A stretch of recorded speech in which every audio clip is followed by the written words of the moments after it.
Bom, Marcelo, como é que nasceu a ideia de criar a startup Crowned Places? Como é que foi isso? Porque é super interessante. Conta pra gente. Eu trabalhei dentro da prefeitura, né? Sou um urbanista formado. Trabalhei dentro da prefeitura de São Paulo na Secretaria de Habitação. Trabalhei lá há mais de 4 anos. E aí foi de onde surgiu uma das ideias, uma das bases do projeto, que é a participação da sociedade nas decisões da cidade, em projetos urbanos, por meio de uma plataforma online. Porque eu percebi que nas audiências públicas e tudo mais, a participação era muito pouca, ou quando havia participação, era uma participação desqualificada. Desqualificada no sentido que as pessoas iam lá não para participar, mas para impor a sua opinião. Então acabava ficando poucas pessoas participando do processo, efetivamente, e o processo era desqualificado. Então, disso surgiu uma ideia, como um arquiteto urbanista, de fazer processos participativos online, e eu vi que, na verdade, essa ideia já existia, já tem muita gente aplicando isso no mundo afora aí. E aí eu peguei essa ideia e aliei uma paixão que eu tenho, que são os espaços públicos, né? Como urbanista e tudo mais, eu adoro esse tema, sou fissurado, só leio sobre isso faz uns 5 anos. E aí juntei as duas ideias, né?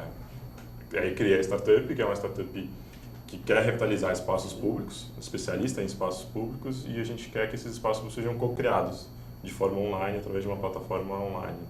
É muito interessante, nós aqui do UrbanView, nós temos tratado bastante desse tema, da necessidade do wiki mesmo, né? Da construção coletiva, isso é realmente muito importante. E aí nasce o projeto Praças, que é o primogênito aí do Crowned Places, é isso? Isso. A Crowned Places é uma startup focada em espaços públicos. Espaço público é muita coisa. É praia, é calçada, é rua, é largo, tudo é isso. Para a gente começar a entrar no mercado e conseguir fazer alguma coisa que efetivamente funcionasse, a gente resolveu focar em um dos tipos de espaço público, que são as praças. E aí a gente criou o primeiro projeto da startup, que chama Praças. Simplesmente isso. É o praças.com.br. Direto e reto, né? Direto e reto. Chama o projeto Praças. E aí a ideia é de revitalizar praças mesmo, focar nesse tema. E a ideia é que a gente revitaliza praças, mas também a gente faz a gestão e manutenção delas. Muito bem, agora o objetivo do projeto, da startup, né, Crowned Places, é transformar os espaços públicos em lugares mais agradáveis, onde as pessoas possam frequentar de fato, né?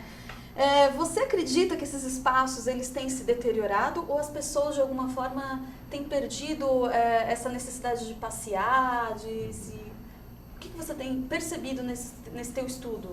Eu acho que é um pouco dos dois, assim. O fato das pessoas não irem, elas se degradam, o fato de elas estarem degradadas faz com que as pessoas não vão. Tostines vende mais porque é fresquinho, por isso que vende mais, é isso, Marcelo? Ninguém nunca vai saber, assim. Eu tenho 29 anos, na verdade, acho que dentro da minha vida eu nunca vi dentro de São Paulo, do Brasil, um espaço efetivamente qualificado no espaço público. Mas, por exemplo, na primeira praça que a gente está trabalhando, o pessoal conta que 35 anos atrás, 40 anos atrás, a praça era muito boa. Aconteceu alguma coisa na gestão das cidades que a prefeitura perdeu a mão e não consegue gerir. E aí esses espaços vão se degradando, as pessoas vão deixando de utilizar, e a gente está nessa coisa. Então é o que a gente está tentando justamente entender esses motivos e fazer com que esses espaços ressurjam na cidade. Muito bem, vamos entrar um pouquinho mais nesse assunto do Praças, que é o primeiro projeto da Crowned Places. O grande objetivo é revitalizar uma praça por bairro, é isso, Marcelo? A gente é uma empresa social, né, um negócio social, então nosso objetivo nossa missão como empresa é revitalizar praças. E a gente quer ser o mais democrático possível. Então a gente tem que arranjar uma solução. Então nosso objetivo é revitalizar desde o bairro mais rico até o bairro mais pobre. E para não ficar concentrando, porque, por exemplo, hoje no sistema de adoção de praças, a gente tem em torno de 500 praças adotadas em São Paulo, num cenário de 5.000 praças. Dessas 500 praças adotadas, 300 estão em 3 bairros, que é na Zona Oeste. Então está extremamente acumulada no setor rico de São Paulo. Nossa missão como empresa não é fazer isso em São Paulo inteiro. Então hoje a gente está atuando em uma praça, que é a primeira fase do projeto, depois a gente quer expandir para uma em cada região de São Paulo, né? Norte, Sul, Leste, Oeste e Centro, e depois uma por subprefeitura, que é da 32, e depois, quem sabe, um dia chegar uma por distrito, que são 96.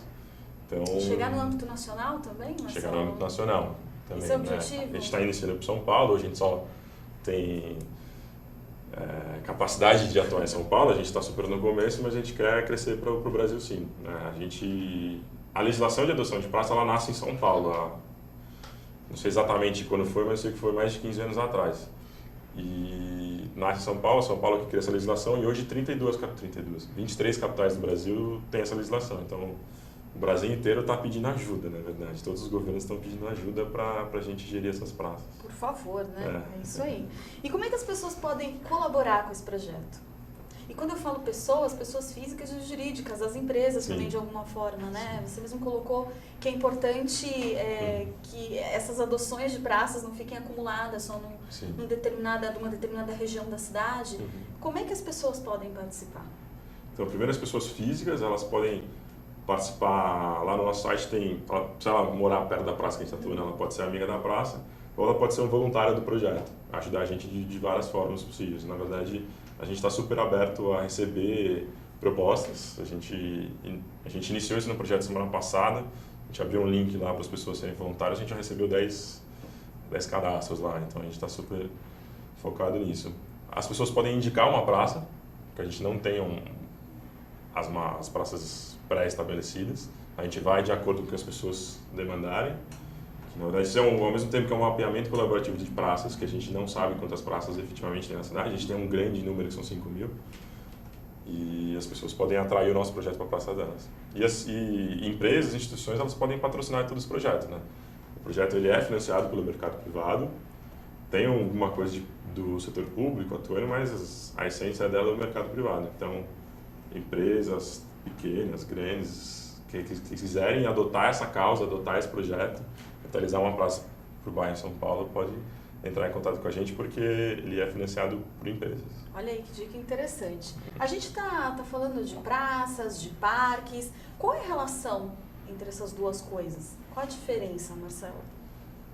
A diferença ela é uma diferença bem clara, mas poucas pessoas sabem. Praça ela é uma área verde, uma área jardinada na cidade, e parque basicamente é a mesma coisa, só que ela tem dentro da lógica da prefeitura, parque é administrado pela Secretaria do Verde e do Meio Ambiente. Então, cada parque ele faz parte de uma dotação orçamentária da prefeitura. Então, ele tem uma verba mensal garantida, tem um diretor, então tem alguém que toma conta daquele parque. Né? Você vê que nossos parques são maravilhosos. Os poucos que a gente tem, mas eles são muito bons. O Parque Ibirapuera é adorado por todos os paulistanos, o Parque da Aclimação, todos, eles são muito bons. Justamente porque ele tem dinheiro e tem alguém que toma conta. As praças é uma realidade completamente diferente.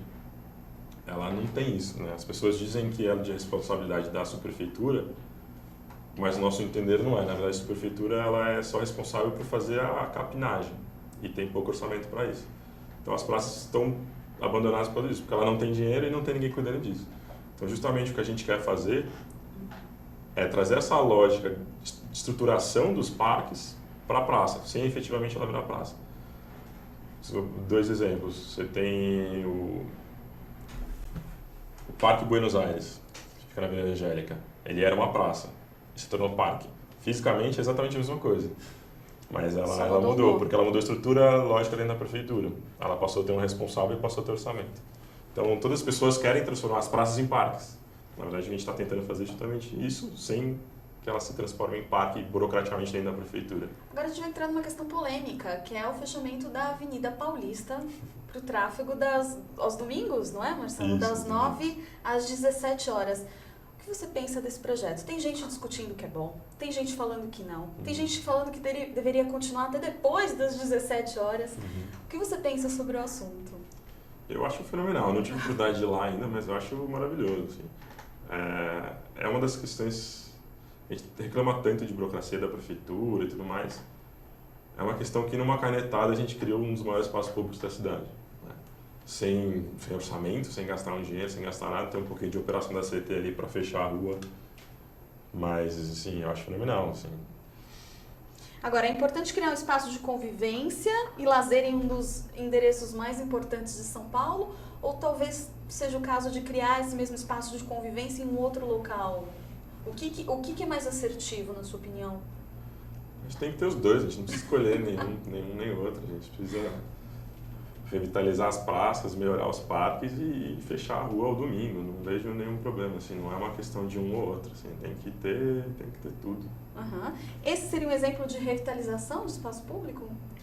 Na verdade, não é uma revitalização, né, mas é uma ativação de um espaço que tem um grande potencial e não estava sendo utilizado. Uma ativação Uma do espaço ativação, público, um surgimento assim, de um assim. espaço. A Paulista não pode considerar uma revitalização porque a Paulista não é degradada. A Paulista é maravilhosa, os finais de semana para pedestre. Aliás, é um dos melhores lugares para pedestre de São Paulo, é a Paulista. Calçadas largas, você pega lá de final de semana perto da Augusta ali, perto do Conjunto Nacional. Ali tem uma vila de pedestre, mesmo com a Paulista fechada, fenomenal. Fácil então, acesso ela já de tem... metrô, de ônibus, enfim. Exatamente.